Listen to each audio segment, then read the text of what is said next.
This video guide will provide you with instructions to remove Vmos.xyz browser hijacker. This is indeed a new browser hijacker that changes your default search engine. Now, when you start looking for the web through Google search, it may remain your main homepage, but when you submit some search queries, you may notice that the results are delivered by Vmos.xyz. It is also known as the Search GG custom search.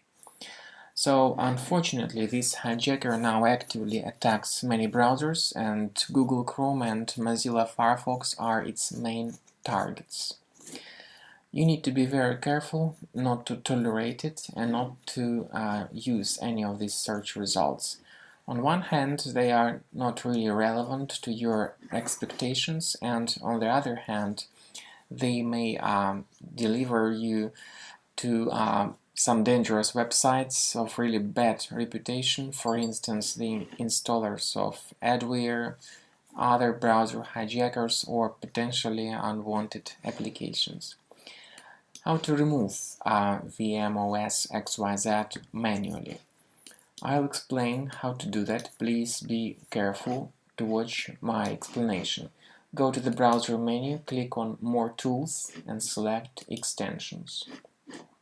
Find suspicious extensions, such as this NA app. You may simply deactivate it.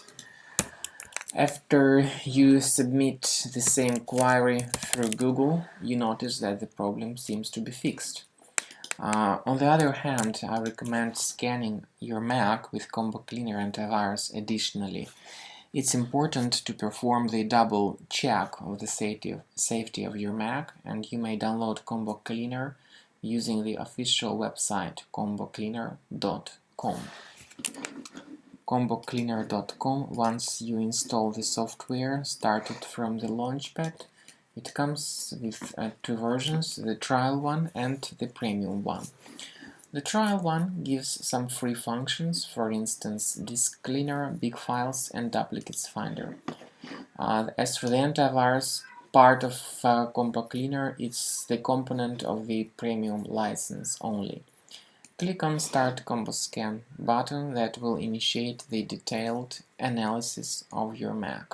So this is the end of scanning by Combo Cleaner antivirus. As you see, so far 16 threats were found on our computer, and obviously these threats represent danger to the safety of your Mac and of your personal information. You may click on Review Results to find out where exactly these threats are located, and you may go to the specific location of each threat and remove one thread at a time, thus making your Mac clean, or you may click on Remove All Threads to fix your Mac computer automatically, however only with the premium version of the software. Thanks for watching.